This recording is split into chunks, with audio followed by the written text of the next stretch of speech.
ಮಿತ್ರರೇ ನಮಸ್ಕಾರ. ಮಿತ್ರರೇ, ಪಾಕಿಸ್ತಾನದ ಗರ್ವಭಂಗ ಆಗಿದೆ. ಅವರ ಮಿಲಿಟರಿಯ ಮಹಾಪತನ ಆಗಿದೆ. ತನ್ನ ಮಿಲಿಟರಿ ಶಕ್ತಿಯ ಕಾರಣದಿಂದಾಗಿ ವಿಶ್ವದಲ್ಲೇ ತನಗೊಂದು ದೊಡ್ಡ ಸ್ಥಾನಮಾನ ಇದೆ ಅಂತ ಅಂದುಕೊಂಡಿದ್ದಂತಹ ಪಾಕಿಸ್ತಾನಕ್ಕೆ ಈಗ ಬಹಳ ದೊಡ್ಡ ಅವಮರ್ಯಾದೆ ಆಗಿದೆ.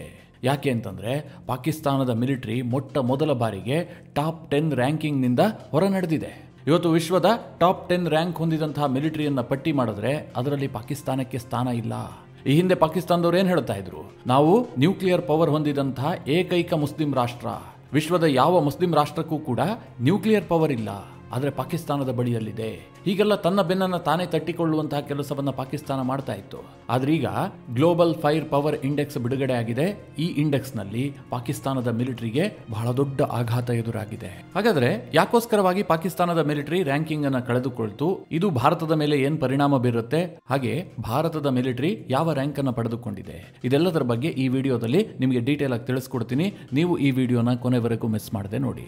2025ನೇ ಸಾಲಿನ ಗ್ಲೋಬಲ್ ಫೈರ್ ಪವರ್ ಇಂಡೆಕ್ಸ್ ಬಿಡುಗಡೆ ಆಗಿದೆ. ಈ ಗ್ಲೋಬಲ್ ಫೈರ್ ಪವರ್ ಇಂಡೆಕ್ಸ್ ಏನು ಕೇಳಿದ್ರೆ, ಇವರು ವಿಶ್ವದ ಮಿಲಿಟರಿಗೆ ರ್ಯಾಂಕಿಂಗ್ ಅನ್ನು ಕೊಡ್ತಾರೆ.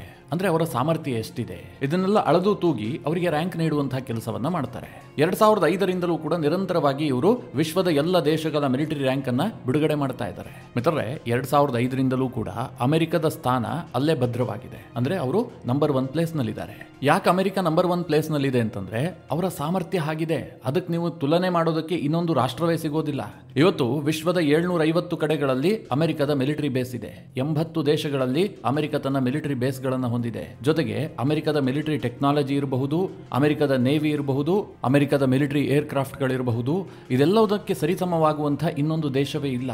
ಇದೆಲ್ಲದರ ಜೊತೆಗೆ ಅಮೆರಿಕದ ದೈತ್ಯ ಎಕಾನಮಿ. ಚಾಣಕ್ಯ ಒಂದು ಮಾತನ್ನ ಹೇಳ್ತಾರೆ, ಒಂದು ದೇಶದ ಸೈನ್ಯ ನಿರ್ಧಾರ ಆಗುವಂತಹದ್ದು ಆ ದೇಶದ ಖಜಾನೆಯಿಂದ ಅಂತ. ಅಂದ್ರೆ ನಿಮ್ಮ ಖಜಾನೆಯಲ್ಲಿ ಭರಪೂರವಾದಂತಹ ಸಂಪತ್ತು ಇದ್ರೆ ನಿಮ್ಮ ದೇಶದ ಸೈನ್ಯವೂ ಕೂಡ ಅಷ್ಟೇ ಸಂಪದ್ಭರಿತವಾಗಿರುತ್ತೆ, ಅಷ್ಟೇ ಶಕ್ತಿಯುತವಾಗಿರುತ್ತೆ. ಅದೇ ನಿಮ್ಮ ಖಜಾನೆ ಖಾಲಿಯಾಗಿದ್ರೆ ನಿಮ್ಮ ಸೇನೆಯೂ ಕೂಡ ಅಷ್ಟೇ ವೀಕ್ ಆಗಿರುತ್ತೆ. ಇದನ್ನ ಚಾಣಕ್ಯ ಅಂದೇ ಹೇಳಿದ್ರು. ಇವತ್ತು ಮಿತ್ರರೇ, ವಿಶ್ವದಲ್ಲಿ ಅತ್ಯಂತ ಶಕ್ತಿಶಾಲಿಯಾದಂತಹ ಎಕಾನಮಿ ಯಾರದ್ದು? ಅಮೆರಿಕದ್ದು. ಅವರು ವಿಶ್ವದ ನಂಬರ್ 1 ಎಕಾನಮಿ ಹೊಂದಿದಂತಹ ದೇಶ. ಹೀಗಾಗಿ ಅವರ ಮಿಲಿಟರಿ ವೆಚ್ಚವೂ ಕೂಡ ಅದಕ್ಕೆ ಸರಿಸಮವಾಗಿರುತ್ತೆ. ಅಮೆರಿಕ ತನ್ನ ಸೇನೆಗೋಸ್ಕರವಾಗಿ ವಾರ್ಷಿಕವಾಗಿ $850 ಬಿಲಿಯನ್ ಮೊತ್ತದ ಬಜೆಟ್ ಅನ್ನ ಮೀಸಲಿಡುತ್ತೆ. ಯಾವ ದೇಶ ಅಷ್ಟೊಂದು ಬಜೆಟ್ ಅನ್ನ ಕೊಡೋದಕ್ಕೆ ಸಾಧ್ಯ? ಭಾರತ ಒಂದು 75ರಿಂದ 80 ಬಿಲಿಯನ್ ಅನ್ನ ತನ್ನ ಮಿಲಿಟರಿಗೆ ವೆಚ್ಚ ಮಾಡಿದ್ರೆ ಅಮೆರಿಕ ಅದಕ್ಕಿಂತಲೂ 10 ಪಟ್ಟು ಜಾಸ್ತಿಯನ್ನ ತನ್ನ ಮಿಲಿಟರಿಗೆ ವೆಚ್ಚ ಮಾಡುತ್ತೆ. ಹೀಗಾಗಿ ವಿಶ್ವದ ಮಿಲಿಟರಿ ರ್ಯಾಂಕ್ ನಲ್ಲಿ ಅಮೆರಿಕ ಸದಾ ನಂಬರ್ 1 ನಲ್ಲೇ ಇದೆ. ಈ ಗ್ಲೋಬಲ್ ಫೈರ್ ಪವರ್ ಇಂಡೆಕ್ಸ್ ಏನಿದೆ, ಇದು 2005ರಿಂದ ನಿರಂತರವಾಗಿ ರ್ಯಾಂಕಿಂಗ್ ಅನ್ನು ಕೊಡ್ತಾ ಇದೆ. ಅಂದಿನ ದಿನದಿಂದಲೂ ಕೂಡ ಅಮೆರಿಕ ನಂಬರ್ 1 ಪ್ಲೇಸ್ ನಲ್ಲೇ ಇದೆ. ಮುಂದಿನ ಹಲವಾರು ವರ್ಷವೂ ಕೂಡ ಅಮೆರಿಕವೇ ನಂಬರ್ 1 ಪ್ಲೇಸ್ ನಲ್ಲಿರುತ್ತೆ. ಹಾಗೆ ನಂಬರ್ 2 ನಲ್ಲಿರುವಂತಹದ್ದು ಯಾರು ಕೇಳಿದ್ರೆ ರಷ್ಯಾ. ನಿಮಗೆಲ್ಲ ಗೊತ್ತಿರುವ ಹಾಗೆ ಕೋಲ್ಡ್ ವಾರ್ ಸಮಯದಿಂದಲೂ ಕೂಡ ರಷ್ಯಾ ಅತ್ಯಂತ ಉತ್ತಮವಾದಂತಹ ಸೈನಿಕ ಶಕ್ತಿಯನ್ನು ಹೊಂದಿದೆ. ಆದರೆ ಇತ್ತೀಚಿನ ದಿನಗಳಲ್ಲಿ ರಷ್ಯಾದ ಸೈನಿಕ ಶಕ್ತಿಯ ಬಗ್ಗೆ ಹಲವು ಅನುಮಾನಗಳು ಮೂಡುವುದಕ್ಕೆ ಶುರುವಾಗಿದೆ. ಯಾಕೆ ಅಂತಂದ್ರೆ ಉಕ್ರೇನ್ ಮೇಲೆ ರಷ್ಯಾ ಯುದ್ಧ ಮಾಡಿತು. ಆರಂಭದಲ್ಲಿ ಎಲ್ಲರೂ ಏನು ಅಂದುಕೊಂಡಿದ್ರು, ರಷ್ಯಾ ಮನಸ್ಸು ಮಾಡಿದ್ರೆ ಉಕ್ರೇನ್ ಅನ್ನ ಒಂದು 2-3 ದಿನದಲ್ಲಿ ಸದೆ ಬಡಿದು ಬಿಡಬಹುದು, ಹೆಚ್ಚು ಅಂತಂದ್ರೆ 1 ವಾರ, ಅದಕ್ಕಿಂತ ಹೆಚ್ಚೇನು ಈ ಯುದ್ಧ ಆಗೋದಿಲ್ಲ, ಇಡೀ ಉಕ್ರೇನ್ ಅನ್ನ ರಷ್ಯಾ ವಶಕ್ಕೆ ಪಡೆಯುತ್ತೆ ಅಂತ. ಆದರೆ ಯುದ್ಧ ಶುರುವಾಗಿ ವರ್ಷಗಳೇ ಕಳೆದು ಹೋಗಿದೆ. ರಷ್ಯಾ ಏನ್ ಸಾಧನೆ ಮಾಡಿದೆ? ಉಕ್ರೇನ್ನ ಒಂದು 18ರಿಂದ 20% ಭೂಮಿಯನ್ನ ಮಾತ್ರ ರಷ್ಯಾ ಈವರೆಗೆ ವಶಕ್ಕೆ ಪಡೆಯೋದಕ್ಕೆ ಸಾಧ್ಯ ಆಗಿದೆ. ಇದಕ್ಕೋಸ್ಕರವಾಗಿ ರಷ್ಯಾ ತನ್ನ ಸೇನೆಯ ಸಾವಿರಾರು ಸೈನಿಕರನ್ನ ಬಲಿ ಕೊಟ್ಟಿದೆ. ಹೀಗಾಗಿ ರಷ್ಯಾದ ಸೈನಿಕ ಶಕ್ತಿಯ ಬಗ್ಗೆ ಅನೇಕ ಅನುಮಾನಗಳು ಮೂಡಿತ್ತು. ಆದರೆ ಗ್ಲೋಬಲ್ ಫೈರ್ ಪವರ್ ಇಂಡೆಕ್ಸ್ ಏನ್ ಹೇಳ್ತಾ ಇದೆ ಅಂತಂದ್ರೆ, ರಷ್ಯಾದ ಸೈನಿಕ ಶಕ್ತಿ ಕುಂದಿರಬಹುದು, ಆದ್ರೆ ಈಗಲೂ ಕೂಡ ಅವರು ವಿಶ್ವದ ನಂಬರ್ 2 ಪೊಸಿಷನ್ ನಲ್ಲೇ ಇದ್ದಾರೆ. ಕಾರಣ ಏನು ಕೇಳಿದ್ರೆ, ರಷ್ಯಾದ ಬಳಿಯಲ್ಲಿ ಅತ್ಯಾಧುನಿಕವಾದಂತಹ ಟೆಕ್ನಾಲಜಿ ಇದೆ, ಅವರ ಬಳಿಯಲ್ಲಿ 5th ಜನರೇಷನ್ ಏರ್ ಕ್ರಾಫ್ಟ್ ಗಳಿದಾವೆ, ಅತ್ಯುತ್ತಮವಾದಂತಹ ನೇವಿ ಇದೆ. ಈ ಎಲ್ಲ ಕಾರಣದಿಂದಾಗಿ ಈಗಲೂ ಕೂಡ ರಷ್ಯಾ ವಿಶ್ವದ ಸೇನೆಯ ನಂಬರ್ 2 ಪೊಸಿಷನ್ ನಲ್ಲಿದೆ ಹೀಗಂತ ಈ ಇಂಡೆಕ್ಸ್ ಹೇಳ್ತಾ ಇದೆ. ಇನ್ನು ಮಿತ್ರರೇ, ನಂಬರ್ 3 ನಲ್ಲಿರುವಂತಹದ್ದು ಚೈನಾ. ನಮ್ಮ ಪರಮಶತ್ರುವಾದಂತಹ ಚೈನಾ ಸತತವಾಗಿ ವಿಶ್ವದ 3ನೇ ದೊಡ್ಡ ಸೈನಿಕ ಶಕ್ತಿಯಾಗಿ ಕಾಣಿಸಿಕೊಳ್ತಾ ಇದೆ. ಈ ಬಾರಿಯ ರ್ಯಾಂಕಿಂಗ್ ನಲ್ಲೂ ಕೂಡ ಅದು ನಂಬರ್ 3 ನಲ್ಲೇ ಇದೆ. ಹಾಗೆ ನೋಡಕ್ ಹೋದ್ರೆ ನೇವಿಯ ವಿಚಾರದಲ್ಲಿ ವಿಶ್ವದಲ್ಲೇ ನಂಬರ್ 1 ದೊಡ್ಡ ಗಾತ್ರದ ನೇವಿಯನ್ನು ಹೊಂದಿರುವಂತಹದ್ದು ಚೈನಾ. ಆದ್ರೆ ಇಲ್ಲಿ ಗಮನಿಸಬೇಕಾದ ವ್ಯತ್ಯಾಸ ಏನು ಅಂತಂದ್ರೆ, ಅಮೆರಿಕ ವಿಶ್ವದ ಅತ್ಯಂತ ಶಕ್ತಿಶಾಲಿ ನೇವಿಯನ್ನು ಹೊಂದಿದೆ, ಆದ್ರೆ ಚೈನಾ ವಿಶ್ವದಲ್ಲೇ ಅತ್ಯಂತ ದೊಡ್ಡ ನೇವಿಯನ್ನು ಹೊಂದಿದೆ. ಅವರಲ್ಲಿ ನಂಬರ್ಸ್ ಜಾಸ್ತಿ ಇದೆ, ಆದ್ರೆ ಶಕ್ತಿಯ ವಿಚಾರಕ್ಕೆ ಬಂದ್ರೆ ಅಮೆರಿಕ ನಂಬರ್ 1 ಪ್ಲೇಸ್ನಲ್ಲಿದೆ. ಚೈನಾದ ಗುರಿ ಇರೋದೇನು ಕೇಳಿದ್ರೆ ಅವರು ಅಮೆರಿಕಾಗೆ ಕಾಂಪೀಟ್ ಮಾಡ್ತಾ ಇದ್ದಾರೆ. ನಾವು ಅಮೆರಿಕ ಇವತ್ತು ವಿಶ್ವದ ಹಿರಿಯಣ್ಣ, ನಂಬರ್ 1 ಸೈನಿಕ ಶಕ್ತಿ, ನಂಬರ್ 1 ಆರ್ಥಿಕ ಶಕ್ತಿ ಅಂತ ಏನು ಪಟ್ಟವನ್ನು ಗಳಿಸಿದೆಯಲ್ಲ, ಆ ಪಟ್ಟಕ್ಕೆ ನಾವು ಹೋಗಿ ಕೂರಬೇಕು ಅಂತ ಚೈನಾ ಹವಣಿಸ್ತಾ ಇದೆ.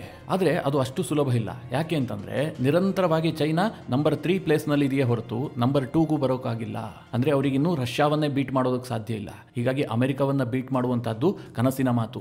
ಅಮೆರಿಕದ ಎಕಾನಮಿಗೂ ಚೈನಾದ ಎಕಾನಮಿಗೂ ಸಾಕಷ್ಟು ಅಂತರ ಇದೆ. ಹೀಗಾಗಿ ಚೈನಾ ನಂಬರ್ 1 ಪ್ಲೇಸ್ಗೆ ಹೋಗೋದಕ್ಕೆ ಇನ್ನೂ ಕನಿಷ್ಠ 15ರಿಂದ 20 ವರ್ಷಗಳ ಪ್ರಯತ್ನ ಬೇಕು.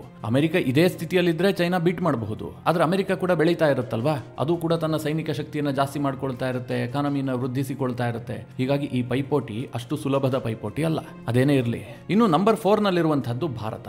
ಭಾರತ ಸತತವಾಗಿ ವಿಶ್ವದ ಸೈನಿಕ ಶಕ್ತಿಯಲ್ಲಿ 4ನೇ ಸ್ಥಾನದಲ್ಲೇ ಇದೆ. ಭಾರತ ದೊಡ್ಡ ಪ್ರಮಾಣದಲ್ಲಿ ಸೈನಿಕ ಶಕ್ತಿಯನ್ನೂ ಹೊಂದಿದೆ, ಜೊತೆಗೆ ಟೆಕ್ನಾಲಜಿಯನ್ನ ಕೂಡ ಆಗಾಗ ಹೊಸದಾಗಿ ಅಡಾಪ್ಟ್ ಮಾಡ್ಕೊಳ್ತಾ ಇರುತ್ತೆ. ನಮಗೆ ಬೇಕಾದಂತಹ ಹೊಸ ಟೆಕ್ನಾಲಜಿಯನ್ನ ನಾವು ಬೈ ಮಾಡ್ತೀವಿ, ಇಲ್ಲ ಇಂಡಿಜಿನಿಯಸ್ ಆಗಿ ಅಭಿವೃದ್ಧಿ ಮಾಡ್ತೀವಿ. ಈಗಂತೂ ಆತ್ಮನಿರ್ಭರ ಭಾರತದ ಹೆಸರಿನಲ್ಲಿ ಭಾರತದ ಸೈನಿಕ ವ್ಯವಸ್ಥೆ ನಿರಂತರವಾಗಿ ಆಧುನೀಕರಣಗೊಳ್ತಾ ಇದೆ. ಹೀಗಾಗಿ ವಿಶ್ವ ಸೈನಿಕ ರ್ಯಾಂಕಿಂಗ್ ನಲ್ಲಿ ಭಾರತ ನಂಬರ್ 4 ಸ್ಥಾನವನ್ನ ಕಾಯಂಗೊಳಿಸಿಕೊಂಡಿದೆ. ಇನ್ನು 5th ಪ್ಲೇಸ್ ನಲ್ಲಿರುವಂತಹದ್ದು ಸೌತ್ ಕೊರಿಯಾ. ಇದು ವೆರಿ ಇಂಟ್ರೆಸ್ಟಿಂಗ್ ವಿಚಾರ. ಹಾಗೆ ನೋಡೋಕೆ ಹೋದ್ರೆ ನಾರ್ತ್ ಕೊರಿಯಾ ಇರಬೇಕಲ್ವಾ ಅಂತ ಕೆಲವರಿಗೆ ಪ್ರಶ್ನೆ ಬರಬಹುದು. ಮಿತ್ರರೇ, ನಾರ್ತ್ ಕೊರಿಯಾ ಬಳಿಯಲ್ಲಿ ನಂಬರ್ಸ್ ಇದೆ, ಅವರ ಬಳಿಯಲ್ಲಿ ಹೆಚ್ಚಿನ ಸೈನಿಕರು ಇದ್ದಾರೆ. ಆದರೆ ಟೆಕ್ನಾಲಜಿ ವೈಸ್ ಸೌತ್ ಕೊರಿಯಾ ಸಿಕ್ಕಾಪಟ್ಟೆ ಮುಂದಿದೆ. ವಿಶ್ವದ ಸೈನಿಕ ಶಕ್ತಿಯಲ್ಲಿ ಸೌತ್ ಕೊರಿಯಾ ಇವತ್ತು 5th ಪ್ಲೇಸ್ ನಲ್ಲಿದೆ. ಯಾಕೆ ಕೇಳಿದ್ರೆ ಅವರಿಗೆ ನಿರಂತರವಾಗಿ ನಾರ್ತ್ ಕೊರಿಯಾದಿಂದ ಒಂದು ಥ್ರೆಟ್ ಇದ್ದೇ ಇದೆ. ಈ ಕಿಮ್ ಜಾಂಗ್ ಉನ್ ಇದಾನಲ್ಲ, ಆತ ಒಬ್ಬ ಹುಚ್ಚು ದೊರೆ. ಈ ಸೌತ್ ಕೊರಿಯಾ ಮತ್ತು ನಾರ್ತ್ ಕೊರಿಯಾ ನಡುವೆ, ಇಂಡಿಯಾ ಪಾಕಿಸ್ತಾನ ನಡುವೆ ಯಾವ ರೀತಿಯಾಗಿ ದ್ವೇಷ ಇದೆಯೋ ಅದೇ ರೀತಿಯಾದಂತಹ ದ್ವೇಷ ಇದೆ. ಈ ನಾರ್ತ್ ಕೊರಿಯಾ ನ್ಯೂಕ್ಲಿಯರ್ ಪವರ್ ದೇಶ. ಇದು ಹೇಗಾಗಿದೆ ಅಂತಂದ್ರೆ ಮಂಗನ ಕೈಲಿ ಮಾಣಿಕ್ಯ ಸಿಕ್ಕಂತಾಗಿದೆ. ಇದೇ ಕಾರಣದಿಂದ ಸೌತ್ ಕೊರಿಯಾಗೆ ಸದಾ ಭಯ ಇದೆ. ಹೀಗಾಗಿ ಅವರು ತನ್ನ ಸೈನಿಕ ಶಕ್ತಿಯನ್ನ ಸದಾ ವೃದ್ಧಿ ಮಾಡ್ಕೊಳ್ತಾ ಇರ್ತಾರೆ. ಇದೇ ಕಾರಣದಿಂದ ಸೌತ್ ಕೊರಿಯಾ ಇವತ್ತು ವಿಶ್ವದ ಸೈನಿಕ ಶಕ್ತಿಯಲ್ಲಿ 5th ಪ್ಲೇಸ್ ನಲ್ಲಿದೆ. ಇನ್ನು 6ನೇ ಸ್ಥಾನದಲ್ಲಿ ಬ್ರಿಟನ್ ಇದೆ. ಹಾಗೆ ನೋಡೋಕೆ ಹೋದ್ರೆ ಮಿತ್ರರೇ, ಬ್ರಿಟನ್ ಇಡೀ ವಿಶ್ವವನ್ನ ಒಂದು ಕಾಲದಲ್ಲಿ ಆಳಿತ್ತು. ಭಾರತವನ್ನು ತನ್ನ ಕಪಿಮುಷ್ಟಿಯಲ್ಲಿ ಇಟ್ಟುಕೊಂಡಿದ್ದಂತಹ ದೇಶ. ಆದ್ರೆ ಇವತ್ತು ವಿಶ್ವದ ಸೈನಿಕ ಶಕ್ತಿಯಲ್ಲಿ ಯುನೈಟೆಡ್ ಕಿಂಗ್ಡಮ್ನ ಸ್ಥಾನ 6ನೇ ಪ್ಲೇಸ್ಗೆ ಹೋಗ್ಬಿಟ್ಟಿದೆ. ಭಾರತ ಅವರಿಗಿಂತ 2 ಪ್ಲೇಸ್ ಮೇಲಿದೆ. ಇನ್ನು ಮಿತ್ರರೇ, ಫ್ರಾನ್ಸ್ 7ನೇ ಸ್ಥಾನದಲ್ಲಿದೆ, ಜಪಾನ್ 8ನೇ ಸ್ಥಾನದಲ್ಲಿದೆ, ಟರ್ಕಿ 9ನೇ ಸ್ಥಾನದಲ್ಲಿದೆ. ಇದು ಬಹಳ ಇಂಟ್ರೆಸ್ಟಿಂಗ್ ವಿಚಾರ. ಜೊತೆಗೆ ಇಟಲಿ 10ನೇ ಸ್ಥಾನಕ್ಕೆ ಬಂದು ಕೂತಿದೆ. ನಿಮಗೀಗ ಒಂದು ಪ್ರಶ್ನೆ ಬಂದಿರಬಹುದು, ಪಾಕಿಸ್ತಾನ ಎಲ್ಲಿದೆ? ಪಾಕ್ ಈ ಹಿಂದೆ ಟಾಪ್ 10 ರ್ಯಾಂಕ್ ನಲ್ಲೇ ಇತ್ತಲ್ಲ, ಈಗೆಲ್ಲಿ ಹೋಯ್ತು ಅಂತ ಒಂದು ಪ್ರಶ್ನೆ ಬರ್ತಾ ಇರಬಹುದು. ಈ ಬಾರಿಯ ಮಿಲಿಟರಿ ಇಂಡೆಕ್ಸ್ ನಲ್ಲಿ ಪಾಕಿಸ್ತಾನ 12ನೇ ಪ್ಲೇಸಿಗೆ ಹೋಗಿದೆ. ಮೊಟ್ಟ ಮೊದಲ ಬಾರಿಗೆ ಪಾಕಿಸ್ತಾನ ಇಷ್ಟೊಂದು ಕುಸಿತವನ್ನ ಕಾಣ್ತಾ ಇರುವಂತಹದ್ದು. ಈ ಹಿಂದೆ ಪಾಕಿಸ್ತಾನ 8ನೇ ರ್ಯಾಂಕಿಂಗ್ ನಲ್ಲಿತ್ತು. ಇದು ಪಾಕಿಸ್ತಾನಕ್ಕೆ ದೊಡ್ಡ ಮುಖಭಂಗ. ಪಾಕ್ ಏನ್ ಹೇಳ್ಕೊಳ್ಳುತ್ತೆ, ಇವತ್ತು ಮುಸ್ಲಿಂ ವರ್ಲ್ಡ್ ನಲ್ಲಿ ಕೇವಲ ಪಾಕಿಸ್ತಾನ ಮಾತ್ರ ನ್ಯೂಕ್ಲಿಯರ್ ಪವರ್ ಹೊಂದಿರುವಂತಹ ದೇಶ. ಇನ್ಯಾವ ದೇಶದ ಬಳಿಯಲ್ಲೂ ಕೂಡ ನ್ಯೂಕ್ಲಿಯರ್ ಶಕ್ತಿ ಇಲ್ಲ, ಪಾಕಿಸ್ತಾನದ ಬಳಿಯಲ್ಲಿ ಮಾತ್ರ ಇರುವಂತಹದ್ದು. ಜೊತೆಗೆ ಅಷ್ಟೊಂದು ದೊಡ್ಡ ಸೈನಿಕರ ಸಂಖ್ಯೆಯನ್ನು ಹೊಂದಿರುವಂತಹ ದೇಶವೂ ಕೂಡ ಪಾಕಿಸ್ತಾನ ಮಾತ್ರ. ಇಷ್ಟೆಲ್ಲ ಬಡಾಯಿ ಕೊಚ್ಚಿಕೊಳ್ಳುವಂತಹ ಪಾಕಿಸ್ತಾನ ತನ್ನ ಮಿಲಿಟರಿ ರ್ಯಾಂಕಿಂಗ್ ನಲ್ಲಿ 4 ಸ್ಥಾನ ಕುಸಿತ ಕಂಡಿದೆ. 12ನೇ ಪ್ಲೇಸಿಗೆ ಹೋಗಿದೆ. ಟಾಪ್ 10 ನಿಂದಲೇ ಅವರು ಹೊರಗೆ ಹೋಗಿದ್ದಾರೆ. ಬಹಳ ಇಂಟ್ರೆಸ್ಟಿಂಗ್ ವಿಚಾರ ಏನು ಕೇಳಿದ್ರೆ, ಇಡೀ ಮುಸ್ಲಿಂ ವರ್ಲ್ಡ್ ನಲ್ಲಿ ಟಾಪ್ 10 ರ್ಯಾಂಕಿಂಗ್ ನೊಳಗೆ ಮಿಲಿಟರಿ ಸ್ಥಾನವನ್ನು ಪಡೆದಿರುವಂತಹ ಏಕೈಕ ದೇಶ ಅಂತಂದ್ರೆ ಅದು ಟರ್ಕಿ. ಈ ಹಿಂದೆ ಟರ್ಕಿಗೆ ಈ ಪ್ಲೇಸ್ ಇರಲಿಲ್ಲ. ಆದರೆ ಟರ್ಕಿ ನಿರಂತರವಾಗಿ ಸೈನಿಕ ಶಕ್ತಿಯನ್ನ ಹೆಚ್ಚಿಸಿಕೊಳ್ತಾ ಇದೆ. ಅವರು ಅತ್ಯಾಧುನಿಕವಾದ ಶಸ್ತ್ರಾಸ್ತ್ರವನ್ನ ಖರೀದಿ ಮಾಡ್ತಾ ಇದ್ದಾರೆ, ಹೊಸ ಹೊಸ ಟೆಕ್ನಾಲಜಿಯನ್ನು ಅಡಾಪ್ಟ್ ಮಾಡ್ಕೊಳ್ತಾ ಇದ್ದಾರೆ. ಈ ಕಾರಣದಿಂದಾಗಿ ಟರ್ಕಿಯ ಮಿಲಿಟರಿ ಶಕ್ತಿ ವೃದ್ಧಿಗೊಳ್ತಾ ಇದೆ. ಪಾಕಿಸ್ತಾನದ್ದು ವೀಕ್ ಆಗ್ತಾ ಇದೆ. ಹಾಗಾದ್ರೆ ಪಾಕಿಸ್ತಾನದ ಸೈನಿಕ ಶಕ್ತಿ ಯಾಕೆ ವೀಕ್ ಆಗ್ತಾ ಇದೆ? ಅವರೇನಾದ್ರೂ ದೊಡ್ಡ ಪ್ರಮಾಣದಲ್ಲಿ ಯುದ್ಧ ಮಾಡಿದ್ರ? ಈಗ ರಷ್ಯಾ ಉಕ್ರೇನ್ ನಡುವೆ ಯುದ್ಧ ಆಗ್ತಾ ಇದೆಯಪ್ಪ, ಅದೇ ರೀತಿಯಾಗಿ ಪಾಕಿಸ್ತಾನ ಮತ್ತು ಯಾವುದಾದ್ರೂ ದೇಶದ ನಡುವೆ ಯುದ್ಧ ಆಗ್ತಾ ಇದೆಯಾ? ಅವರ ಸೈನಿಕ ಶಕ್ತಿ ಕುಂದೋದಕ್ಕೆ ಏನು ಕಾರಣ ಅಂತ ಕೇಳಿದ್ರೆ ಮಿತ್ರರೇ, ಪಾಕಿಸ್ತಾನ ಮತ್ತು ಆಫ್ಘಾನಿಸ್ತಾನದ ನಡುವೆ ದೊಡ್ಡ ಸಂಘರ್ಷ ಏರ್ಪಟ್ಟಿದೆ. ನಿಮಗೆಲ್ಲ ಗೊತ್ತೇ ಇರುವಂತಹ ವಿಚಾರ. ಪಾಕಿಸ್ತಾನಕ್ಕೆ ಪರಮಶತ್ರು ದೇಶ ಅಂತಂದ್ರೆ ಅದು ಭಾರತ. ಆದರೆ ಭಾರತ ಮತ್ತು ಪಾಕಿಸ್ತಾನದ ನಡುವೆ ಏನು ಗಡಿ ಇದೆಯಲ್ಲ, ಇಲ್ಲಿ ಯುದ್ಧ ವಿರಾಮ ಇದೆ. ಈಗಲೂ ಆಗ್ಲೋ ಯುದ್ಧ ಆಗುತ್ತೆ ಅನ್ನುವಂಥ ಸನ್ನಿವೇಶ ಇದ್ರೂ ಕೂಡ ಯುದ್ಧ ವಿರಾಮ ಹಾಗೆ ಮುಂದುವರೆದಿದೆ. ಏನು ಪ್ರತಿನಿತ್ಯ ಗುಂಡು ಹಾರಿಸೋದಿಲ್ಲ, ಪಾಕಿಸ್ತಾನ ಏನು ತನ್ನ ಶಕ್ತಿಯನ್ನ ಇಲ್ಲಿ ಪ್ರಯೋಗ ಮಾಡಬೇಕಾದಂತಹ ಅನಿವಾರ್ಯತೆ ಕೂಡ ಇಲ್ಲ. ಆದರೆ ಆಫ್ಘಾನಿಸ್ತಾನ ಮತ್ತು ಪಾಕಿಸ್ತಾನದ ಗಡಿ ಏನಿದೆ, ಇಲ್ಲಿ ಘರ್ಷಣೆ ಶುರುವಾಗಿದೆ. ತಾಲಿಬಾನಿಗಳು ಡ್ಯೂರೆಂಟ್ ಲೈನ್ ಅನ್ನು ಒಪ್ಪಿಕೊಳ್ಳದೆ ಪಾಕಿಸ್ತಾನದ ವಿರುದ್ಧವಾಗಿ ತಿರುಗಿ ಬಿದ್ದಿದ್ದಾರೆ. ಅವರು ನಿರಂತರವಾಗಿ ಗಡಿಯಲ್ಲಿ ಕ್ಯಾತೆ ತೆಗಿತಾ ಇದ್ದಾರೆ. ಜೊತೆಗೆ ಪಾಕಿಸ್ತಾನ ಆಫ್ಘಾನಿಸ್ತಾನದ ಮೇಲೆ ಒಂದು ಏರ್ ಸ್ಟ್ರೈಕ್ ಮಾಡಿತು. ಆ ಏರ್ ಸ್ಟ್ರೈಕ್ ನಲ್ಲೂ ಕೂಡ ಮುಖಭಂಗ ಆಯಿತು. ಅದಕ್ಕೆ ಪ್ರತಿಯಾಗಿ ತಾಲಿಬಾನಿಗಳು ನಡೆಸಿದಂತಹ ಪ್ರತಿದಾಳಿಗೆ ಪಾಕಿಸ್ತಾನದ ಬಳಿಯಲ್ಲಿ ಉತ್ತರ ಇಲ್ಲ. ಪಾಕಿಸ್ತಾನಕ್ಕೆ ದೊಡ್ಡ ಪ್ರಮಾಣದಲ್ಲಿ ನಷ್ಟ ಆಗಿದೆ, ಸೈನಿಕವಾಗಿಯೂ ಕೂಡ ನಷ್ಟ ಆಗಿದೆ. ಹೀಗಾಗಿ ವಿಶ್ವದಲ್ಲಿ ಪಾಕಿಸ್ತಾನದ ಮಿಲಿಟರಿ ರೆಪ್ಯುಟೇಷನ್ ಏನಿತ್ತು, ಇದು ಬಹಳ ಪ್ರಮಾಣದಲ್ಲಿ ಕುಗ್ಗಿದೆ. ಹೀಗಂತ ರಕ್ಷಣಾ ತಜ್ಞರೇ ಹೇಳ್ತಾ ಇದ್ದಾರೆ. ಇಲ್ಲದೆ ಹೋದ್ರೆ ಪಾಕಿಸ್ತಾನದ ರ್ಯಾಂಕ್ ಇಷ್ಟೊಂದು ಪ್ರಮಾಣದಲ್ಲಿ ಕಡಿಮೆ ಆಗೋದಕ್ಕೆ ಬೇರೆ ಯಾವುದೇ ಕಾರಣ ಇಲ್ಲ. ತಾಲಿಬಾನಿಗಳ ಜೊತೆಗಿನ ಖ್ಯಾತೆ ಏನಿದೆ, ಇದೇ ಪಾಕಿಸ್ತಾನಕ್ಕೆ ಮುಳುವಾಗಿ ಪರಿಣಮಿಸಿದೆ ಅಂತ ಅನೇಕ ತಜ್ಞರು ಅಭಿಪ್ರಾಯ ವ್ಯಕ್ತಪಡಿಸ್ತಾ ಇದ್ದಾರೆ. ಸಹಜವಾಗಿ ಮಿತ್ರರೇ, ಇದು ಭಾರತಕ್ಕೆ ಖುಷಿ ಕೊಡುವಂತಹ ವಿಚಾರ. ಯಾಕೆ ಗೊತ್ತಾ? ಪಾಕಿಸ್ತಾನ ಇಷ್ಟು ದಿನ ಏನ್ ಮಾಡ್ತಾ ಇತ್ತು, ತನ್ನ ಮೂಗಿಗಿಂತಲೂ ಕೂಡ ಮೂಗುತ್ತಿ ಭಾರ ಭಾರ ಅನ್ನುವ ಹಾಗೆ ಮಾಡಿಕೊಂಡಿತ್ತು. ಪಾಕಿಸ್ತಾನದ ಎಕಾನಮಿಗೆ ಅವ್ರು ಇಟ್ಟುಕೊಂಡಿರುವಂತಹ ಮಿಲಿಟರಿ ತೀರಾ ದೊಡ್ಡದಾಗುತ್ತೆ, ಆದರೂ ಕೂಡ ಅವರು ನಿಭಾಯಿಸ್ತಾ ಇದ್ರು. ಯಾಕೋಸ್ಕರವಾಗಿ? ಭಾರತದ ಮೇಲಿನ ಸೇಡಿನ ಕಾರಣದಿಂದಾಗಿ. ಭಾರತ ನಮಗಿಂತಲೂ ಶಕ್ತಿಯುತವಾಗಿದೆ, ಭಾರತ ಏನಾದರೂ ಮತ್ತೊಮ್ಮೆ ಯುದ್ಧ ಮಾಡಿದ್ರೆ ಪಾಕಿಸ್ತಾನಕ್ಕೆ ಬಹಳ ದೊಡ್ಡ ನಷ್ಟ ಆಗುತ್ತೆ, ನಮ್ಮ ಅಳಿವು ಉಳಿವಿನ ಪ್ರಶ್ನೆ ಅಂತ ಹೇಳಿ ಅವರು ತನ್ನ ಬಹುಪಾಲು ಆದಾಯವನ್ನ ಮಿಲಿಟರಿಗೆ ವೆಚ್ಚ ಮಾಡ್ತಾ ಇದ್ರು. ಆದರೆ ಇದು ಹೆಚ್ಚು ದಿನ ನಡೆಯೋದಿಲ್ಲ, ಒಂದಲ್ಲ ಒಂದು ದಿನ ಇದು ಅಂತ್ಯ ಆಗಲೇಬೇಕು. ಈಗ ಆ ಅಂತ್ಯಕಾಲ ಹತ್ತಿರ ಬಂದಿದೆ ಅಂತ ಅನ್ನಿಸ್ತಾ ಇದೆ. ಕೆಲವೇ ದಿನಗಳ ಹಿಂದೆ ಒಂದು ಸುದ್ದಿ ಬಂದಿತ್ತು, ಪಾಕಿಸ್ತಾನ ಚೈನಾದಿಂದ 5th ಜನರೇಷನ್ ಫೈಟರ್ ಜೆಟ್ ಖರೀದಿ ಮಾಡ್ತಾ ಇದೆ. ಇದರಿಂದ ಭಾರತಕ್ಕೆ ಆಪತ್ತು ಎದುರಾಗುತ್ತೆ, ಭಾರತದ ಏರ್ ಫೋರ್ಸ್ ವೀಕ್ ಆಗ್ಬಿಡುತ್ತೆ ಅಂತ ಕೆಲವರು ವಿಶ್ಲೇಷಣೆ ಮಾಡ್ತಾ ಇದ್ರು. ಆದ್ರೆ ಮಿತ್ರರೇ, ಭಾರತದ ಏರ್ ಫೋರ್ಸ್ಗೂ ಏನಾಗಿಲ್ಲ, ಭಾರತದ ಸೈನಿಕ ವ್ಯವಸ್ಥೆಗೂ ಏನಾಗಿಲ್ಲ. ಆಗಿರೋದು ಪಾಕಿಸ್ತಾನದ ಸೇನೆಗೆ. ಪಾಕಿಸ್ತಾನದ ಮಿಲಿಟರಿ ಶಕ್ತಿಯೇ ಬಹಳ ಕುಂದಿ ಹೋಗಿದೆ ಅಂತ ಹೇಳಿ ಗ್ಲೋಬಲ್ ಫೈರ್ ಪವರ್ ಇಂಡೆಕ್ಸ್ ಹೇಳ್ತಾ ಇದೆ. ಪಾಕಿಸ್ತಾನ ಇವತ್ತು ಟಾಪ್ 10 ರ್ಯಾಂಕಿಂಗ್ನಿಂದಲೇ ಹೊರ ಹೋಗ್ಬಿಟ್ಟಿದೆ. ಮಿತ್ರರೇ, ಇದು ಭಾರತಕ್ಕೆ ಬಹಳ ಖುಷಿಯ ಸುದ್ದಿ. ನಿಮಗೇನು ಅನಿಸುತ್ತೆ? ನಿಮ್ಮ ಅನಿಸಿಕೆ ಅಭಿಪ್ರಾಯವನ್ನು ಕಮೆಂಟ್ ಮಾಡುವ ಮೂಲಕ ನಮಗೆ ತಿಳಿಸಿ. ಹಾಗೆ ನಿಮಗೆ ಈ ವಿಡಿಯೋ ಇಷ್ಟವಾದರೆ ಲೈಕ್ ಮಾಡಿ. ಜೊತೆಗೆ ನೀವಿನ್ನೂ ನಿಮ್ಮ ನೆಚ್ಚಿನ ಸಂಸ್ಕಾರ ಸೌರಭ ಯೂಟ್ಯೂಬ್ ಚಾನಲ್ನ ಸಬ್ಸ್ಕ್ರೈಬ್ ಮಾಡಿಲ್ಲ ಅಂತಾದರೆ ಈ ಕೂಡಲೇ ಸಬ್ಸ್ಕ್ರೈಬ್ ಮಾಡಿ.